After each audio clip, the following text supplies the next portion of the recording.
On behalf of the Strong Cities Network, it is my absolute honor to welcome all of you to this extremely special event with His Holiness the Dalai Lama. My name is Sasha Havlicek. I'm the founder and CEO of the Institute for Strategic Dialogue. For 15 years, our extremely dedicated international team of practitioners, of data analysts, of policy specialists, of former extremists, of technologists, of educators, have worked to find and to deliver solutions to the rising tide of global hate and polarization, of disinformation and extremism in all of its forms. Having led research, policy, and action programs on every continent, we knew early on that effective and sustainable strategies to prevent these threats must be rooted within local communities.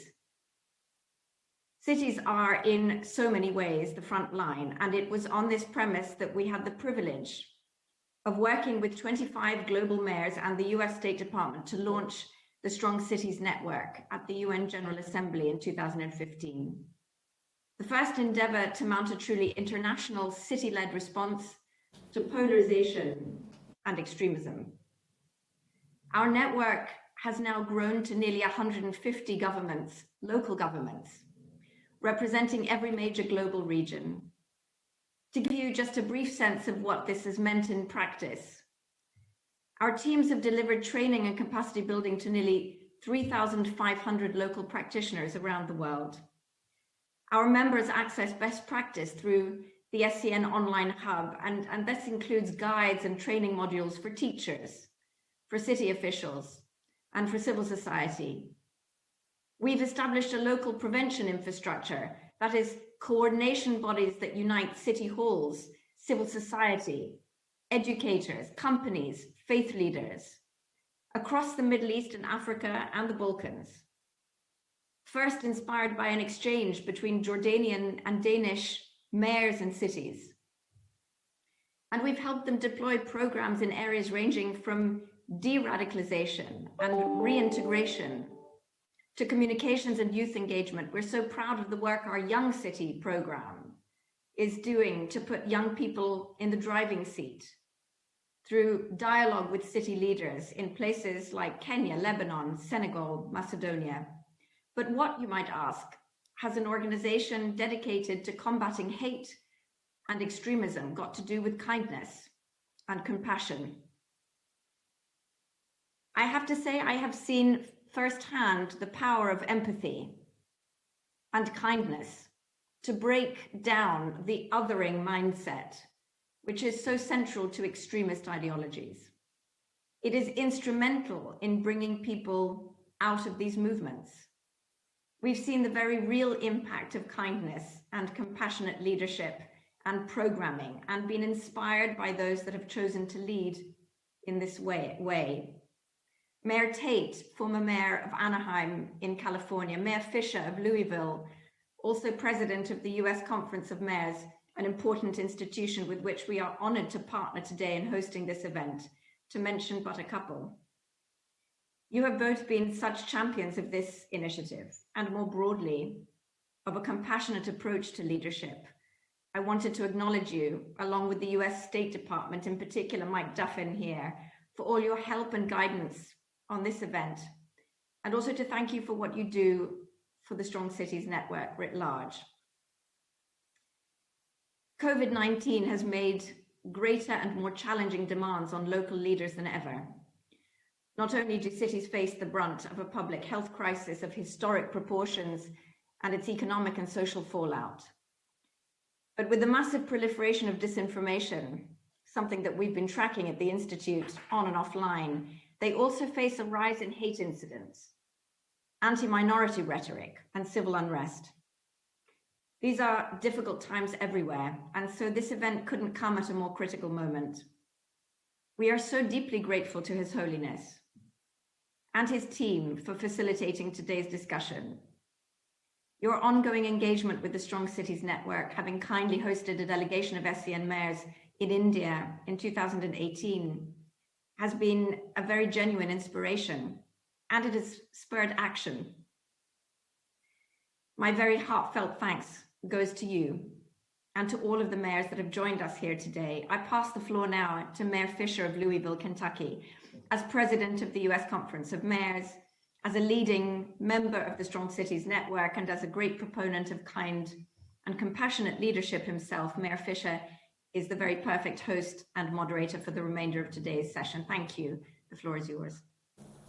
Hello, everybody. Thank you, Sasha, and everybody from the Strong Cities Network for helping to arrange, which is going to be an extraordinary conversation tonight. Thanks also to our partners, including former Anaheim Mayor Tom Tate, the U.S. State Department Lama Seaton, and the U.S. Conference of Mayors Center for Compassionate and Equitable Cities. It is my honor to introduce the preeminent global leader and champion for compassion and kindness, universal human values that we need now more than ever, as mayors all over the world are facing tremendous social, economic, health, and environmental challenges. We can rise above these challenges when people across the globe embrace compassion and work with common purpose. His Holiness provides us with guidance in this work through teachings like this, quote, "I consider our tendency to see each other in terms of us and them as stemming from ignorance of interdependence. As participants in the same global economy, we depend on each other, while changes in the climate and the global environment affect us all. What's more, as human beings, we are physically, mentally, and emotionally the same." End quote. When I became mayor of Louisville 10 years ago, His Holiness inspired me to proclaim compassion as a core value that would guide our city government, and to define compassion as the work we do to help people realize their full human potential. It's an action word. His Holiness amplified that message himself to 16,000 of my city's residents when he visited Louisville in 2013. Now, we know the Dalai Lama speaks to everyone, and he particularly appreciates the work of mayors. That this was evident during His Holiness's address to the United States Conference of Mayors during our 2016 summer conference in Indianapolis. In 2018, at his home in Dharamsala, His Holiness told Mayor Tom Tate and me that, quote, "I can't travel the world as much as I once did. I need you mayors to be my hands." So mayors, that's our charge, to lead our cities and serve our people with kindness and compassion, and inspire our residents to live those values in their everyday lives. And tonight, we're honored to hear His Holiness share a perspective unlike anyone on earth. He was born into a farming family in northeastern Tibet in 1935. He was identified as the reincarnation of the 13th Dalai Lama at the age of 2, and assumed his role as the leader of the Tibet at 15 years old, the same year China invaded his country. In the 7 decades since, His Holiness has served as a tireless advocate for the Tibetan people and for peace, interfaith connection, and compassion. He won the Nobel Peace Prize in 1989. In 2011, he voluntarily turned over his political authority to the democratically elected leaders of the Tibetan government. It is my great honor now to welcome to this global conversation my friend, the esteemed Tenzin Gyatso, His Holiness, the 14th Dalai Lama. Welcome, Your Holiness. Thank you.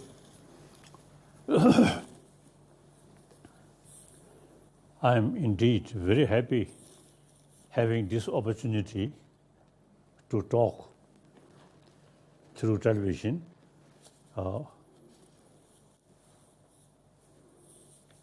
And of course, number of, I think here people, Mayors. mayors, you see, as you mentioned, we know each other since many years. Now,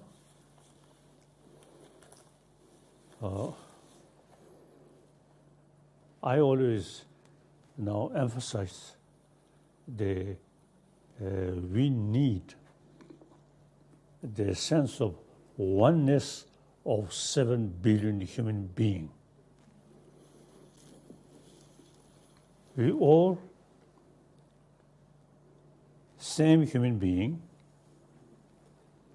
you see, same emotion, same mind. Some scientists say we are social animal. So any social animal, you see, by nature, they have some sense of, group or sense of community. Or like animal. You see, many, since their own individual life, individual actually existence, very much depend on the group. So therefore, we human beings, as a social animal, by nature, we have sense of also the taking care of other, your own community. Taking care of your own community is your own interest, your own survival. That is nature. So now here, today's world, when I look, there are many problems. Essentially, the major problem is our own creation. We, you see, too much emphasis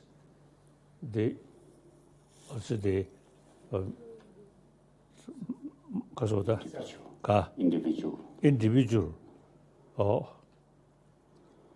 myself, my family, my community, my nation, and my religion, and so on. Number of problems which our own creation. So we have the ability to overcome these problems, because these problems are our own creation. So now here, I always saying, we need sense of oneness of entire human being. Different religion, different nation, these are secondary. Number one, we are human being. We all have 5 senses of organs. That's common with other animals also. But we have the 6th mind. So that have the sort of intelligence, seeing things, analyze, and think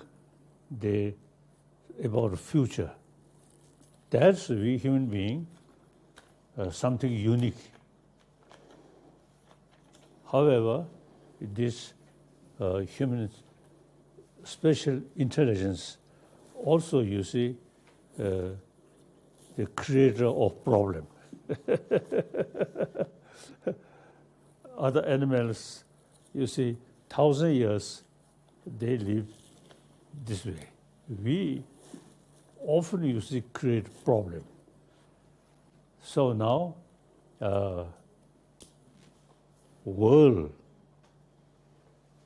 as I mentioned earlier, the economy, climate condition, and so on. You see, now we human beings on this planet, we should act like,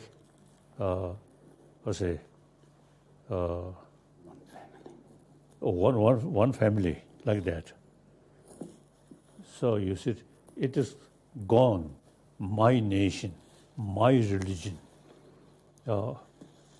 That's now the way of thinking of past. That at that time, different nation, different community, and also you see sometimes you see religion also, you see group. Now today, you see, or say economy, for example, economy, global economy, and with this technology, now world becoming much smaller. Now we really, you see, also the unrelative, no, not relative. You see, think we,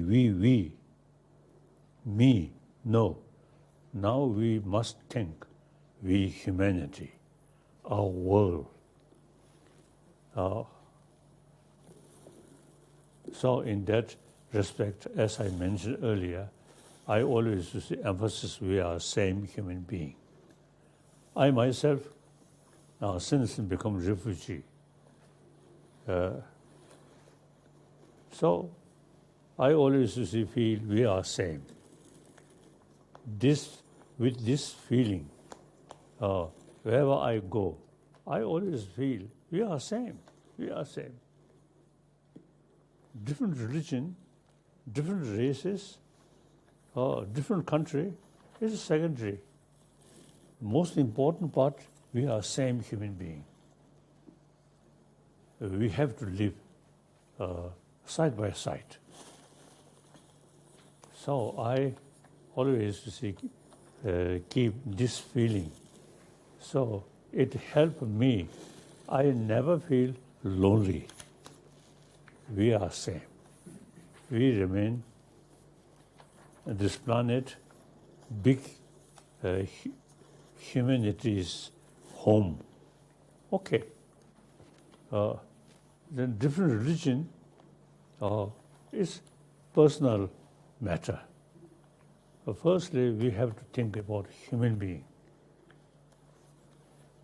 So your work more international level is very good. Now time gone. The emphasis, my nation, my religion. Now that is, I think, now should be past.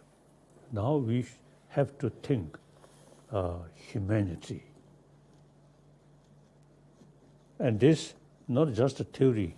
Myself, because of circumstances, I always feel I am one of the human beings of this world. So that really, you see, bring, wherever I go, whenever I meet people, I always feel same. You see, sometimes you see people, you see very much concerned about introduction. Introduce by oneself. Before that, not shaking hand. I feel, you see, silly. So long we, 2 eyes, 1 nose, 1 mouth, we are human being, and we can smile. So therefore, you see, thinking oneness of humanity, for me, very helpful. When I came to India, was a big country, population-wise, big. Number 2, China, number 1. Then number 2, India, over billion. And of course, I am Buddhist. So once Indian Prime Minister mentioned India is the land of Buddha. So it is true. So you see, this land historically, spiritually, very close. So that also one factor. So in any way, you see, I have not much differences. You see, my own place and India. And similarly, whenever I go a different country, Europe, Africa, Latin America, I always feel we are same human being. So the concept of oneness, I think very important. Now, many problems which we are facing is too much emphasis, small community, my country, my religion, my community. Within one country, you see, a different race or different class and different religion. So now these thinking, you see, the ancient time, okay. Now today, we should have sense of universal responsibility. Think oneness of entire human being. And I think reality also now teach us, firstly, global warming. Now that, you see, we have to say, we, you see, there is no exception, different individual country. Global warming, entire world facing this problem. So therefore, now the add economy also, now global economy. And now, other hand, many problems which we are facing is we too much emphasis, small group, my own country, my own religion, so on. So, this is remedy is we should develop sense of oneness of 7 billion human beings, and we have to live together. And then environment issue, as I mentioned. So therefore, now I emphasize the importance of sense of oneness, like that.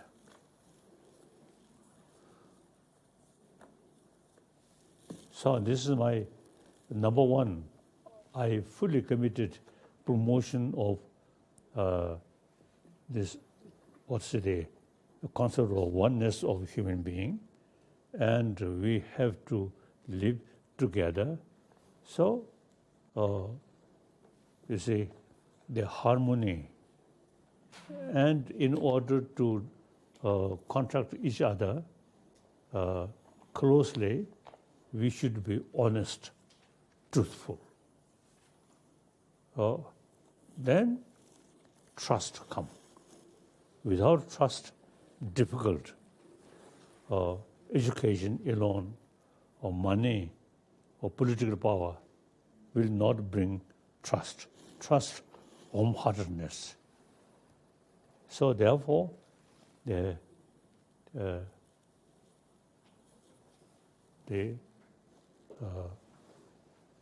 basics of one aspect of wholeheartedness is create trust, believe.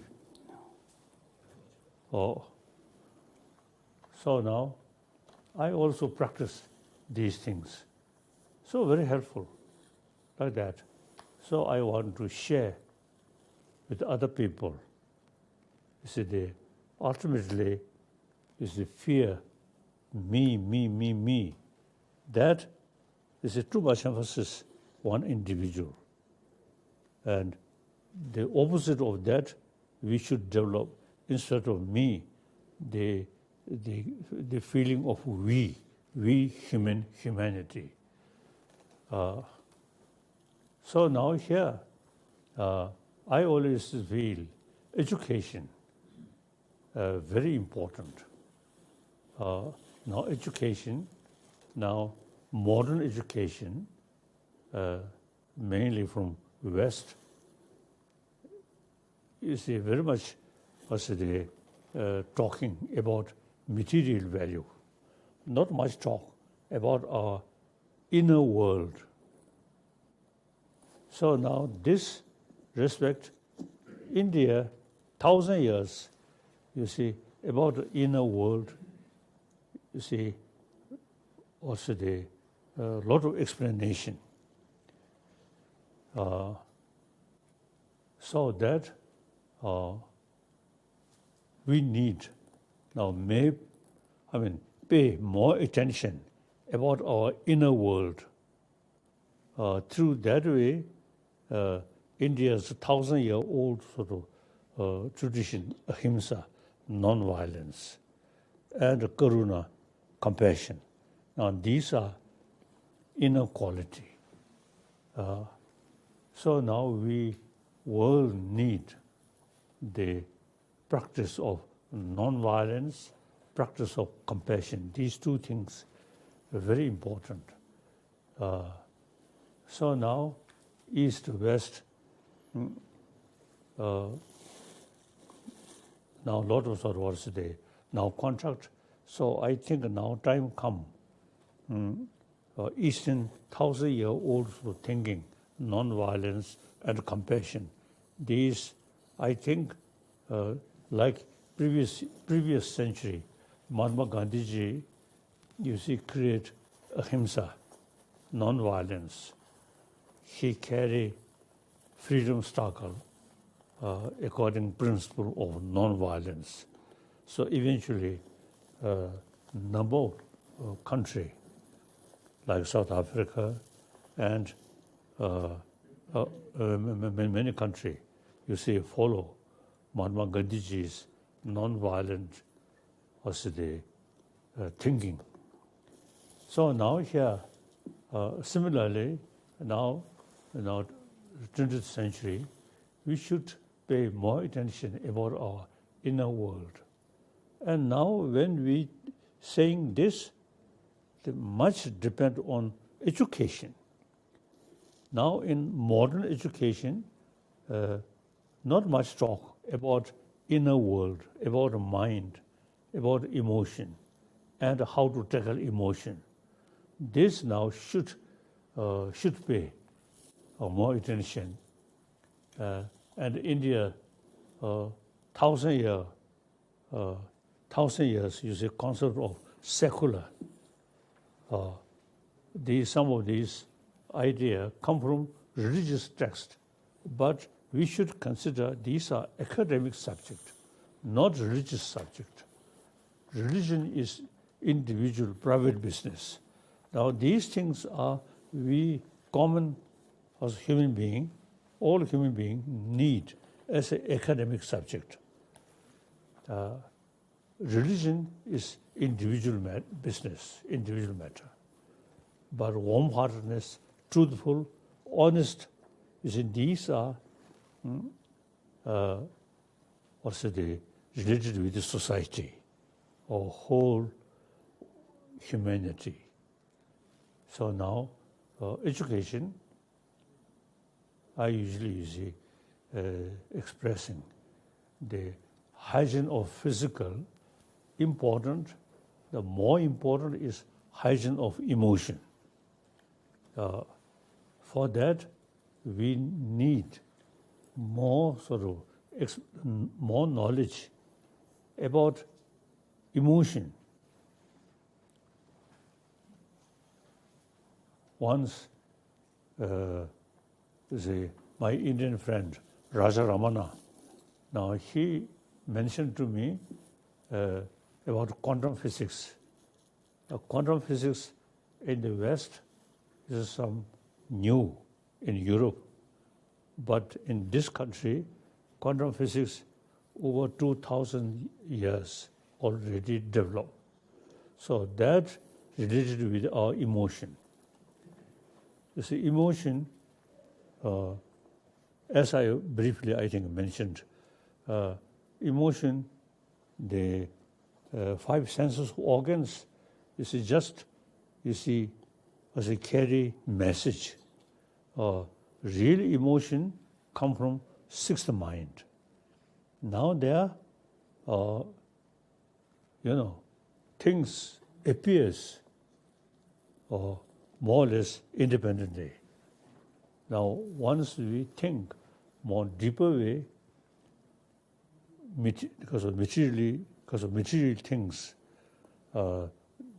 does not exist by itself. If we investigate You see, everything depends on mental, mental perception. So, so for me, the quantum physics very useful. All these negative feeling much depend on appearances. Something good, attachment. Something bad, anger. With this anger, attachment, fear, doubt, these things happen. So now here, the India's conception, you see, the sixth mind, and should not sort of depend on appearances. We must go deeper level. Then nothing exists as appears, like that. So nowadays, as I mentioned earlier, this idea come from religious text, but we should take secular way.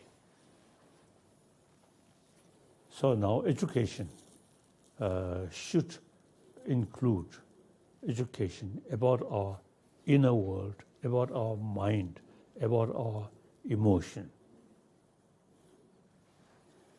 So your organization, you see, can help to promote in education about our inner world, particularly about our emotion, then how to tackle these destructive emotion, and how to, what is the practice to promote positive emotion, like that. So you, my friend, is now think more seriously in worldwide, in education field. Now we should include more information about our emotion and how to tackle emotion. So there's, as I now already discussed, compassion, kind, and with that, automatically, honest come. That brings trust. Trust brings unity. Like that. So now, questions. Well, thank you, His Holiness. You look good. You look strong. So we're so pleased you could join the mayors of the world here today. And thank you for agreeing to do this live and agreeing to take questions from mayors around the world. So as we transition to the conversation with mayors, I want to take a moment again to thank former Mayor Tom Tate of Anaheim. You may remember we visited, Tom Tate and me, we visited you in 2018 and loved being with you. And Tom was a big part of our visit to your home, and he worked hard to arrange this conversation. So we want to say thanks to Tom Tate again. So we have, Your Holiness, we have 10 questions from mayors representing different global communities around the world. So time allowing, we'll have 10 questions for you. And our first question comes from Mayor Eric Garcetti, the mayor of the great city of Los Angeles in the United States. Mayor Garcetti. Well, thank you so much, President Fisher and Your Holiness. Great to be with you, Tashi Delek, and thank you so much for this opportunity to speak with you. Mayors around the world have never had more material challenges. COVID, the deaths that every single day we deal with, the economic hardship with closed economies. But I have a spiritual question for you instead, because here in the United States, probably in other countries too, we have felt very divided in recent years. So my question is a simple one. In the face of that division, what advice do you have of how we can heal together? I think as for America, one nation, I think basically a few centuries American spirit, I think still there. Then you see, due to certain sort of causes and some sort of black and white and similar sort of discriminations. Now these, even in India also, you see, little bit sort of discrimination there, but not serious. So basically, harmony there. So America, I think basically, you see, I always emphasize America as a leading nation of free world. So some people say America first. That's, I feel, mistake. America, one of the important sort of nation for the whole world. So with sense of responsibility. And then firstly, America, special relation with the European countries. 1,000 people killed or sacrificed their own life. First World War, Second World War, like that. So, you see, America should think whole world. Basically, you see, I think the emotionally or mentally close feeling, I don't think it's much serious. Then you see some individual, you see, describing the way, you see, too much sort of emphasis, like color, like that. These are not very serious, I feel. Some individual, you see, may say certain sort of views, but America as a nation, big nation, I don't think the American spirit changing. I don't think. Okay. Thank you. Thank you, Your Holiness. Our next question comes from Mayor Maria Isabel Climaco of Zamboanga in the Philippines. Mayor Climaco. Maraming salamat to the SCN, Paz de Dios y Abrazo de Nuestra Señora la Virgen del Pilar de San Jose. Thank you very much. Your Holiness, I have a very important question. What lesson can we learn from the pandemic and how should we respond? Thank you.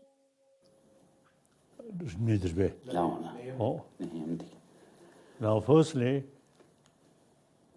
I very much sort of concerned, and my daily meditation, prayer, I always used to pray the current, or the kasa. The pandemic. This illness. And then I really appreciate number of scientists from different countries carrying research work, how to tackle this, and the number of nurses really, you see, helping these sort of field. In some cases, I think they sacrifice their own comfort, their own life. I really appreciate. So now, this is we have to sort of learn from medical scientists and these some sort of or nurses or experts about this illness. We should pay more attention, cautious.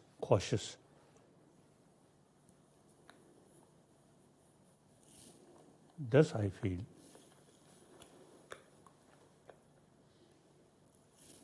Otherwise, I'm not expert. And we should wear, you see, this kasa. Mask. Oh yes, that's what.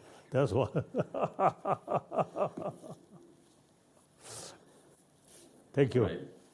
Thank you, Your Holiness. Our next question comes from Mayor Andy Burke of Chattanooga, Tennessee, in America.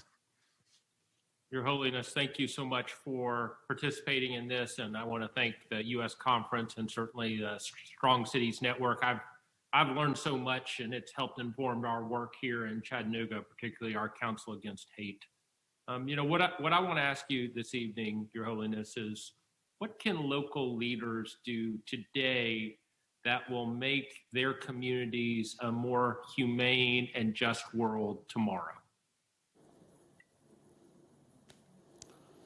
I think the world sort of a tendency, you see people, you see working together with full cooperation. Unlike the previous century, say First World War, Second World War, and then I think without much sort of feeling with the problem of other country. Now that much change. I always feel French, Germany, and First World War, Second World War, arch enemy. But then after Second World War, under the leadership of Adenauer and the leadership of de Gaulle, these France and Germany, the arch enemy, the leading nation to create European Union. So these are, I feel, is a very good change. So I always say, admire the spirit of European Union. So now, eventually, in Latin America or Africa, some kind of union eventually can create on the basis of the spirit of oneness, one continent. So that I think things are changing. I feel because of a lot of different experiences. And then today's world, you see people, so more sort of wisdom because of a lot of sort of our experiences. So therefore, I feel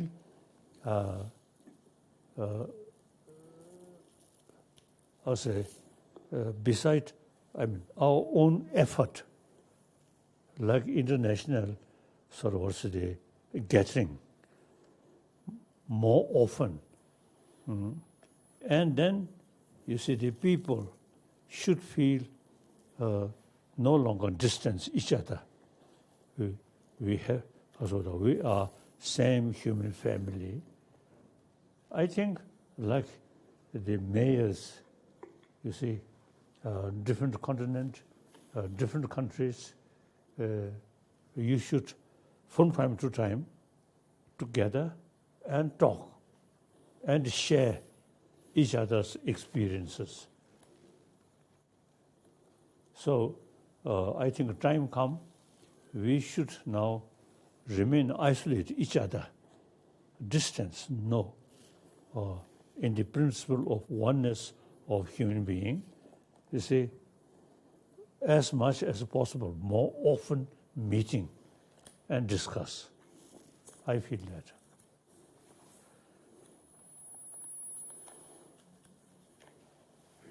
Yes? Now, next question. Our next question comes from Councillor Sarah Hamilton of Edmonton in Canada. Councillor Hamilton. Good evening, Your Holiness. My name is Sarah Hamilton. I'm a city councillor in Edmonton, located on Treaty 6 territory in Alberta, Canada, and home to a strong Tibetan community. Your Holiness, my question relates to something you just spoke about. In the past number of years, we have seen an increase in divisions and ideologies to the extreme. In your experience and wisdom, how would you suggest we go about bridging that division to create a more inviting space to bridge and understand why these divisions are expanding? I feel the biased view, including religion, I think today, compare previous centuries, or even you see few centuries, I think much better, much improved.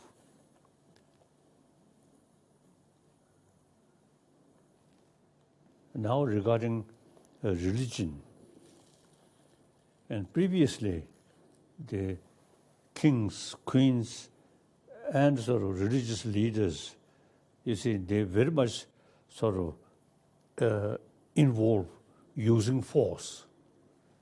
Now that completely changed. Different religion now, among the different religion, harmonious. India is one example. All major religious traditions live together in India. And then one example, in India, I never heard some sort of problem between Shia and Sunni. I never heard. So now, and Muslim countries, and Christian, Muslim, Buddhism, Hinduism, and Jainism. Now, overall, I think because of more contact, not remain isolate, and then each other saying they. More contact, and eventually, you see the spirit of just we brother, sister. So I think overall, if we look holistic way, I think today's world, I think much better.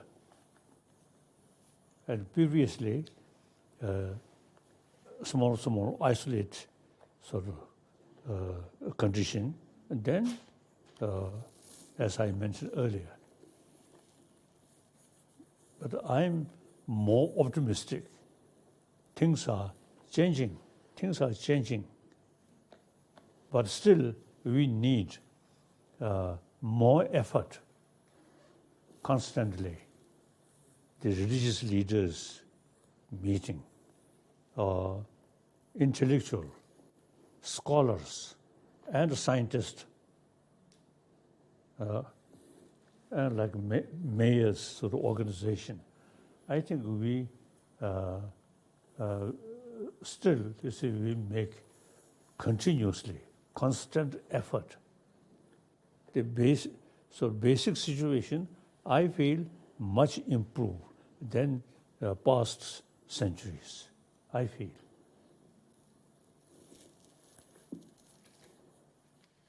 Thank you, Your Holiness. Our next question comes from Mayor Visar Ganyu of Skopje. Mayor? Thank you very much. Your Holiness, Mr. Dalai Lama, distinguished colleagues, mayors, and all of you who are present. I would like to express my emotions and pleasure that I am among you today, and I am given the opportunity to ask the question of His Holiness, Mr. Dalai Lama. My question is, how can we as local government deal with the disinformation about COVID-19?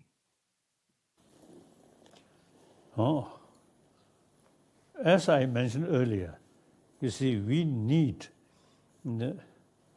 experienced, authentic sort of scholars should meet and explain about truth. So the individual, then I think the individual who create different sort of explanation, then can their influence can reduce. So much less also the talk them kare. Disinformation. Ka. Disinformation. Ka. Disinformation. Oh, disinformation, like that. So now, world becomes smaller. So we should have this kind of meeting more often and discuss and invite concerned, you see, now illness, invite doctors, nurses, like that. I think we should, now the reality, we just one human community, so we should have more often to discuss commonly, like that. This I feel. Thank you, Your Holiness. Our next question comes from Mayor Naheed Nenshi of Calgary, Canada. Mayor Nenshi. Well, thank you so much, President Fisher. And Your Holiness, thank you for this incredible opportunity that I know none of us will ever forget. This year in Calgary, we are so grateful to celebrate the 50th anniversary of the arrival of the first Tibetan settlers here. And the community here is strong and well settled, and we're very grateful for them. And they're part of a very diverse fabric here, from the indigenous people who've been here for many thousands of years to people from every corner of this earth. This year, we've seen two very different things. On the one hand, we've seen a conversation about our need to become anti-racist in terms of Black Lives Matter and Indigenous Lives Matter. But at the same time, we've seen voices of hatred and division grow louder and louder and louder. And all of us here aspire to be leaders in our community. So what can we do as leaders to fight those voices of division, to bring up those voices of compassion and kindness and mercy and love? How can we help people live together on this land? I think if you look from the wider perspective, you see, I think unity among the people, including different religious tradition. I think the unity, I think much improve. Now, for example, and I think global level, the government, now for example, China, the most populated, number one populated country, and communist country, but relation with some other like United States and India, I think things are improving. So generally speaking, and also as I mentioned earlier, you see, in Middle East, comparatively things are improving. So I quite optimistic. Things are now changing. Things are improving. So still we need a constant effort. This is try to, because of the clear misunderstanding. That's important. Otherwise, I think basically we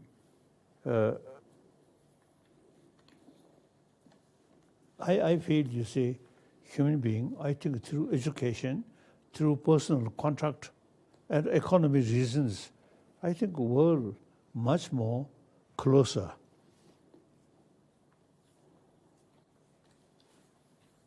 Now American new president, and I think eventually, because of the relation with China, seems to see now improving. So this is very good. Now, time use military forces is gone. We should work together we should live happily, helping each other. So our thinking should be realistic. Then, as I mentioned earlier, one world.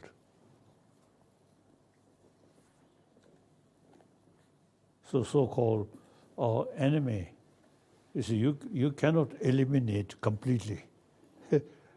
Whether you like it or not, you have to live together. So, since you see, live together, then much better happily. Not always you see angry face, no use. Canada, Calgary, it's got very good COVID. Very good. Canada, Calgary, then the long up to COVID to change. Oh, thank you. See, Canada, I think, first nation taking Tibetan refugee group. So I have been mainly, you see, Toronto, the many Tibetan there, they really feel very happy. And the Canadian friends, say, very harmony, very good. So basically, wherever we Tibetan refugee live, you see, the local people always, you see, praising Tibetan. They are humble, hardworking, like that.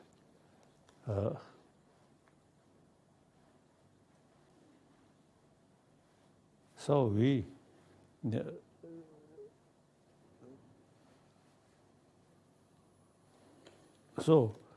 as I mentioned earlier, I think basically things compare, you see, previous century. I think we becoming more mature. We human beings becoming more mature. So things are improving. Now sometimes you see some trouble things you see happen, and immediately we attract it. The overall, these are just a few cases, but sometimes we get the impression, oh, things are so difficult. But if we analyze or look more closely, that these are few cases. I feel like that. So I think, as I mentioned earlier, Tibetan is a few cases, some sort of because of the crime committed. But overall, Tibetan refugee, very peaceful.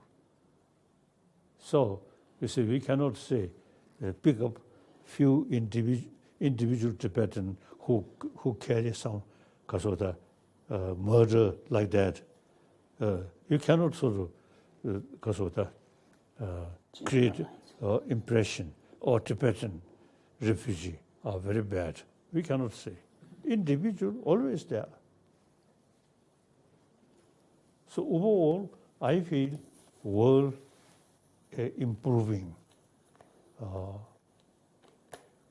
So now, because of the more deeper experience, so people, you see, have the spirit to work together and live together.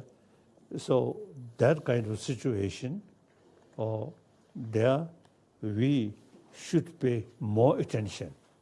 Mayors, you see, different country, you see, occasionally, you see, we have some meeting and talk about these things and propagate like that.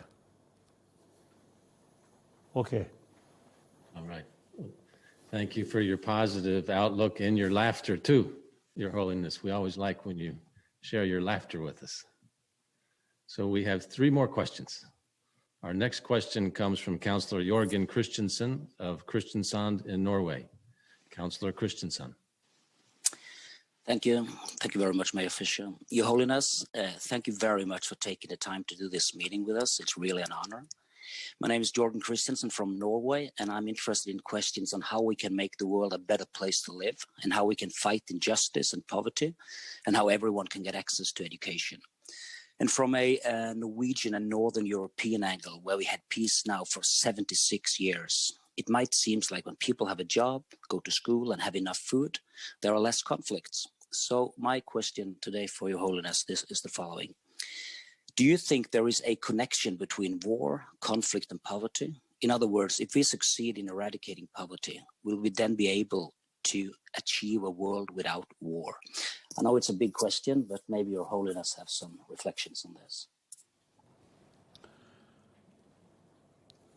I think the military or violence conflict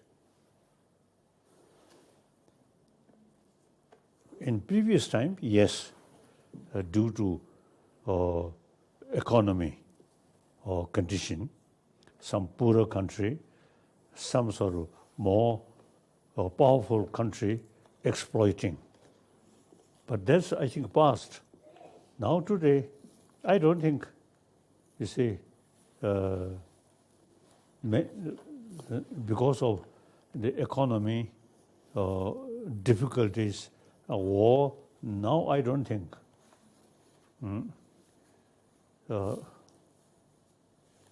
One example, I feel Vietnam War, mainly political, not economy. The southern, because of Vietnam, richer, northern, poorer. But conflict, not on that basis. I think ideology and because of world powers. So now,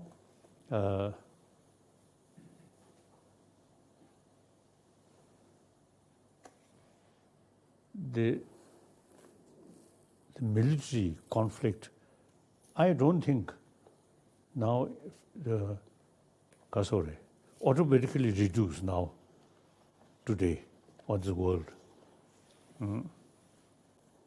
One example, Pakistan and India, Bangladesh, this is sometimes some complaint there, but no serious danger of conflict. I think whole world and Middle East, I think people, including leader, realizing now they have to work together, live together. I feel, but overall, the poverty, poor, that we have to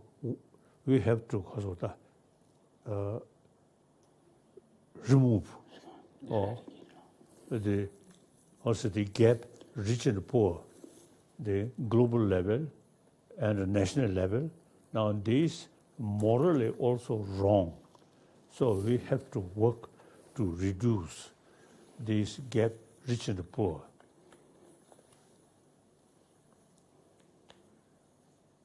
So now I'm 87 years old. 86. 86 year old. I think world, generally speaking, I think much improved. You see, after Second World War, then more people, you see, feeling Third World War and the nuclear war. But that kind of thinking completely changed. Now, leaders, concerned leaders, now really seriously thinking as a denuclearization, including the United Nations General Secretary. So these are wonderful. I think in previous time, you see, people really feel proud, nuclear weapon. Now people, you see, they're no longer nuclear weapon, really thinking these are much positive sort of also the development, positive thing. we become more realistic. I think in the past, you see, people seeing some problem closely, and that appears big. Now today, I think because of information, because of personal contact, now when something happens, we can look more holistic because of the more from a wider perspective. So we become more mature. Or when we pick one problem and look closely, then that appears something very big. But the problem is a problem. But look from a wider perspective, not much serious. So now today, as I mentioned earlier, within my own lifetime, I think thinking situation, I feel also they much improve, much better. So still we need harmony, firstly continent to continent, and then country to country, like that. Okay. Okay, thank you, Your Holiness. Our next question comes from Mayor Bill Peduto of Pittsburgh, Pennsylvania. Your Holiness, thank you so much for taking the time to be with us. As so many of my colleagues stated, the world today, in our view, is divided in ways that we haven't seen it before. The simple ideas of holistic approaches and being able to try to unite, there is a strong undercurrent, no matter where you are the mayor, no matter which continent that you serve on, that is made up of binary decision-making, where it's all one way or all the other. And we know that that is due to disparities in our economics, to the COVID crisis, to our environmental crisis. But as we try to work together to bring our communities together, and I'm really looking for your advice at the city level or the village level. My question is, in a politically and socially polarizing world, how do you heal division and anger when it's used in the name of righteousness or justice? As I mentioned earlier, they also the wider also the contract. Now, for example, when I was in China, then China isolate. So, you see, and on top of that, some politicians also manipulated that. Then Deng Xiaoping opened Chinese economy with outside world. And then more Chinese students also, you see, come out. And some Chinese leaders. So you see, they are thinking, now really, I think the extreme view is much less. So these, I feel, the contract, wider contract, is the only way. So the Chinese case is one example. So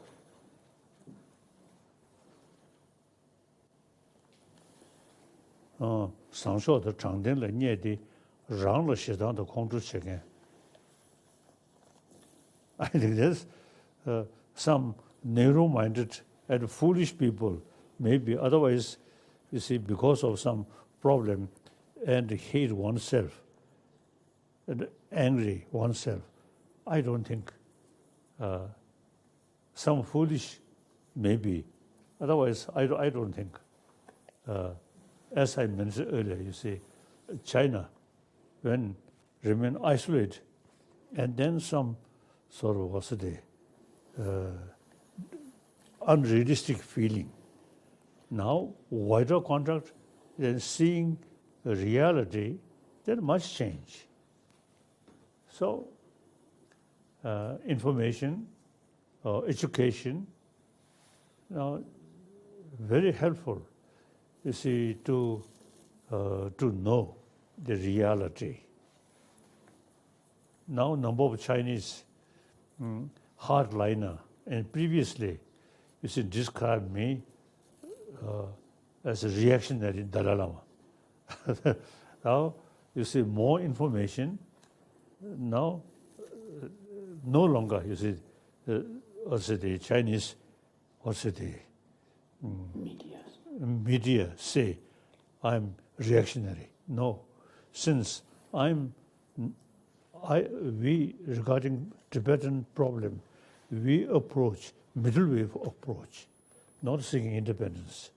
So now many Chinese now thinking change, and also I think much sort of also the frustrations due to ignorance. So here we, you see, publish some books about science,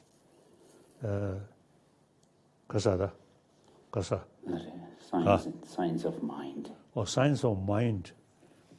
When that publication reach some Chinese university, many express now Tibetan Buddhism is true Nalanda tradition and very scientific. So much, you see, also the mental sort of uncomfortable feeling is due to ignorance. You see, things become clearer. Then, you see, mind become more normal, like that. So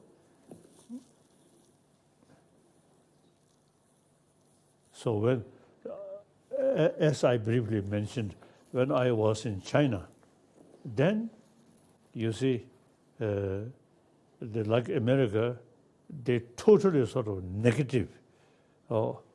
Then after Ting Shopping, approach more realistic way, more information. So I think worldwide, I think people get, you see, a better information. Then there's a certain emotion on the basis of wrong view automatically reduce. So I feel optimistic. Things are improving because of contact and information like that. Okay. All right, Your Holiness, our final question comes from Mayor Leoluca Orlando of Palermo, Italy. Mayor Orlando. Good morning, Your Holiness. Proudly mentioning that you are honorary citizen of Palermo. That's my question. Does compassion mean fraternity? Fraternity means for us to belong to the same race, the human race. Fraternity is much better than tolerance.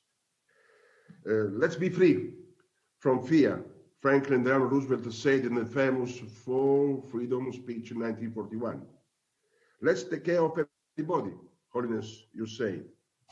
After many centuries of contrast between freedom and equality, in Palermo we try to live fraternity.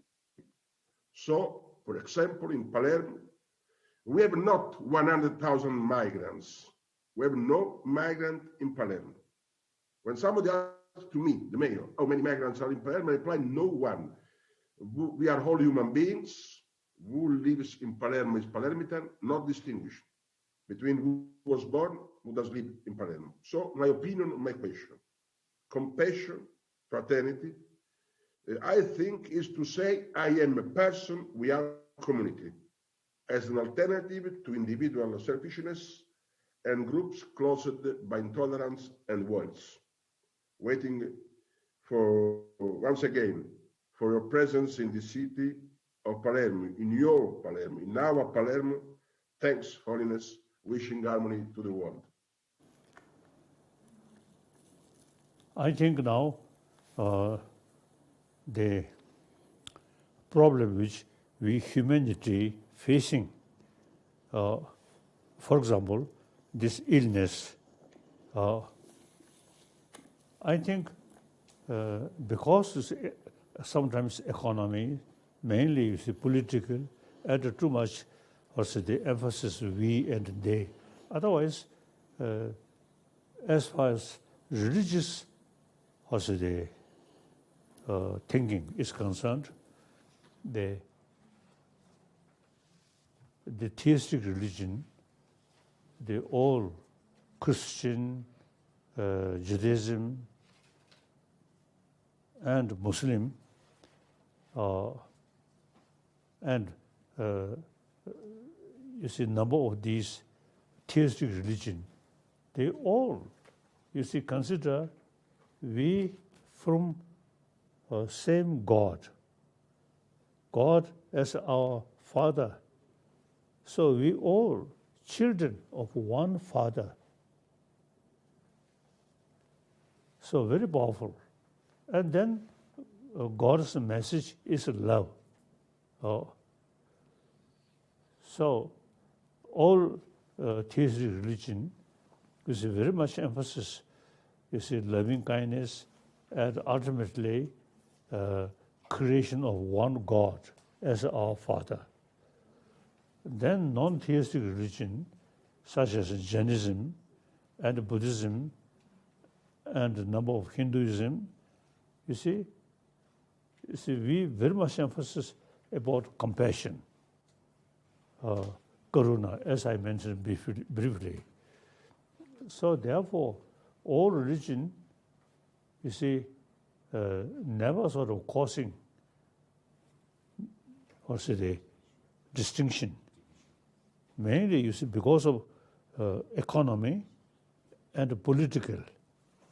Religion, I think all religion, or theistic religion, non-theistic religion, all, you see, teach us the oneness of we human being, and we all need compassion, karuna, and helping each other. So I don't think any the religious tradition causing some problem. I don't think. Okay. Thank you, Your Holiness, for sharing this amazing time with us, and hearing your words and your wisdom is always inspiring to us. So we very much appreciate you.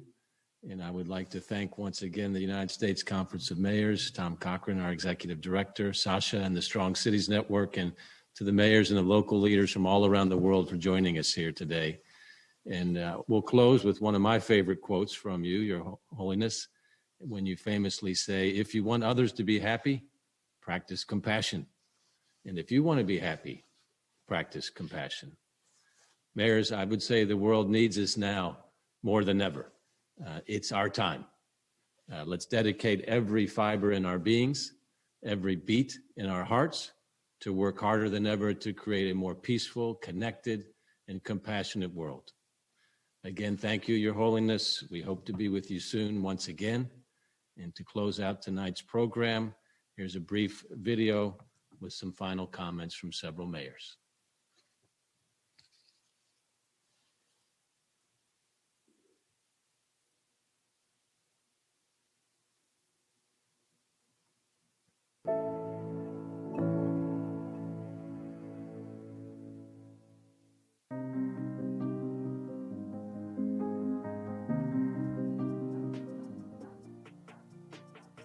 من خلال تجذير مفاهيم العدالة والتماسك المجتمعي ونبذ العنف والتطرف والبعد كل البعد عن الممارسات السلبية التي من شأنها الانحطاط المجتمع.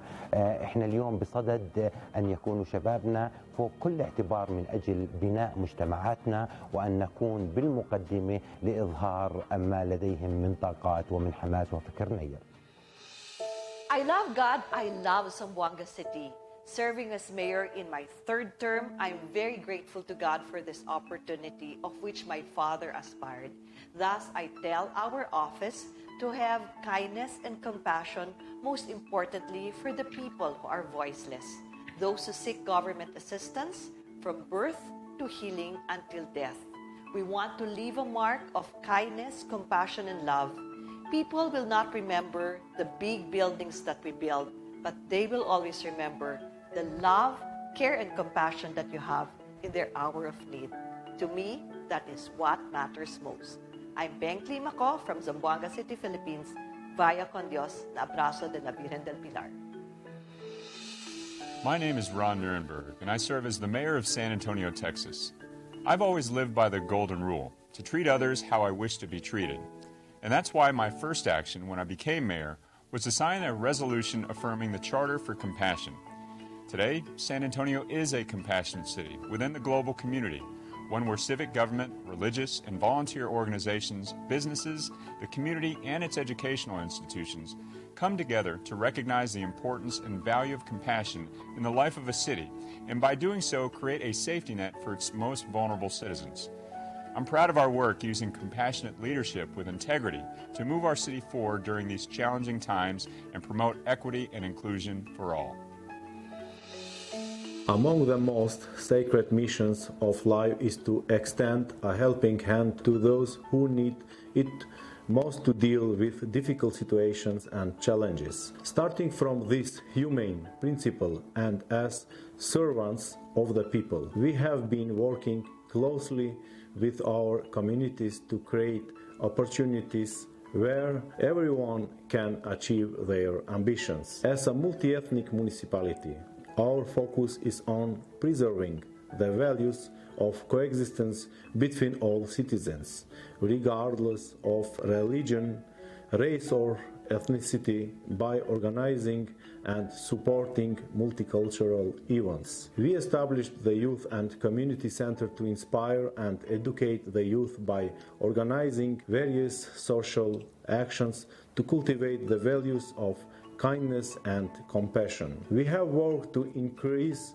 our own cooperation with humanitarian organizations by helping families and groups in need, but have also invited private donors to become part of our humanitarian initiatives. We have stood side by side with our communities through natural disasters and man-made incidents, and continue to support each other in whatever the future brings. The doors of goodness can never be closed if we want to live in peace with our conscience.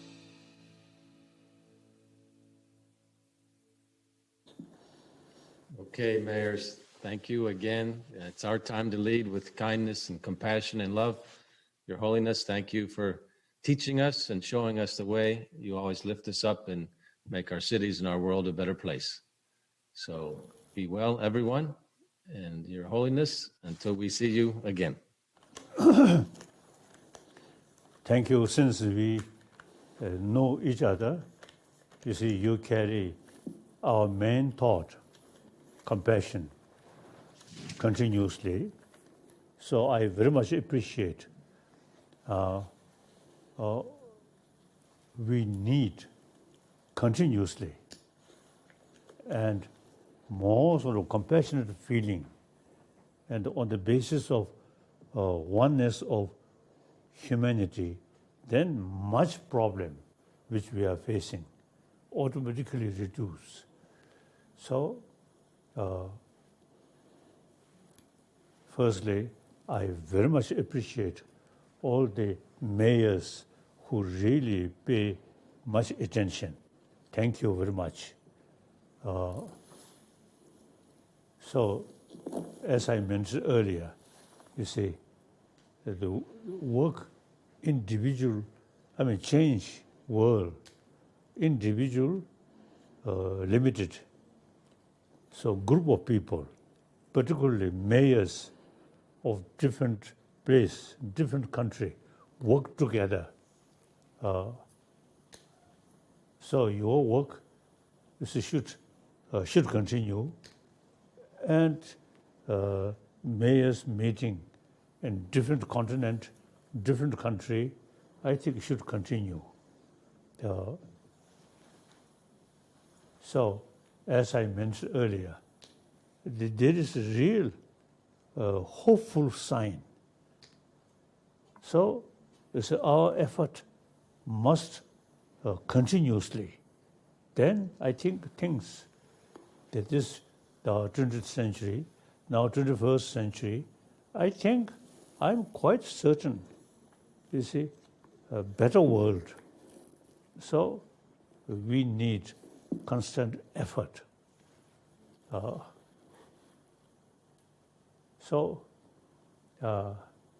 World, I want, you see, one happy world, and everywhere smiling. Smile, genuine smile, not artificial smile.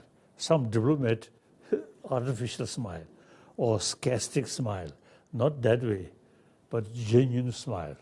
I think we should create this world everywhere, you see, sense of oneness of human brothers, sisters. So smile. So we should eliminate angry face. So all mayors, you see, have the more opportunity, make continuous effort. Thank you very much. Bye-bye. Thank you. Bye-bye. Thank you so much. All right, okay. Mayors, go forth with a happy face, genuine smiles. Thank you, Your Holiness. Thank you.